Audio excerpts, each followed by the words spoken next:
Daily ఓపీడీలో encounter అయ్యే ముఖ్యమైన ప్రశ్న, మోకాలు అరిగిన వాళ్ళు నడవచ్చా, నడవకూడదా?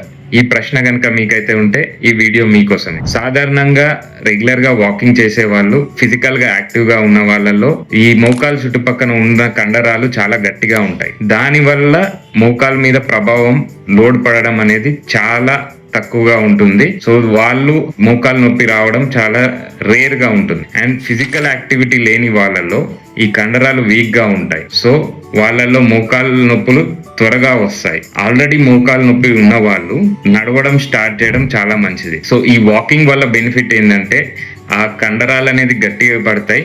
అండ్ ఇంకో ముఖ్యమైన విషయం, మన మోకాల్లో కార్టిలేజ్ అంటే మోకాలి గుజ్జుకి రక్త సరఫరా అనేది ఉండదు. సో దీనికి కావాల్సిన న్యూట్రియంట్స్, విటమిన్స్ అన్ని మన జాయింట్ లో డెవలప్ అయ్యే నెగిటివ్ ప్రెషర్ ద్వారా, డిఫ్యూజన్ పద్ధతి ద్వారా తీసుకోవడం జరుగుతుంది. సో ఇలా వాకింగ్ చేయడం వల్ల మన జాయింట్ లో నెగిటివ్ ప్రెషర్ అనేది క్రియేట్ అవుతుంది. సో దాని వల్ల దానికి కావాల్సిన న్యూట్రియంట్స్ అనేది మోకాలికి అందుతుంది. మన జాయింట్ కార్టిలేజ్ న్యూట్రిషన్ కోసం ఆల్రెడీ మోకాలు నొప్పులు ఉన్న వాళ్ళు కూడా వాకింగ్ చేయడం చాలా మంచిది. ఎంత వీలైతే అంత నడవండి, ఎక్కువ ఫోర్స్ చేయకండి. ఎత్తు పల్లాలు ఉన్న ప్లేస్ లో కాకుండా ప్లెయిన్ సర్ఫేస్, ఫ్లాట్ సర్ఫేస్ మీద మంచి కుషన్ ఉన్న స్లిప్పర్స్ కానీ షూస్ కానీ వాడి నడవడం స్టార్ట్ చేయండి.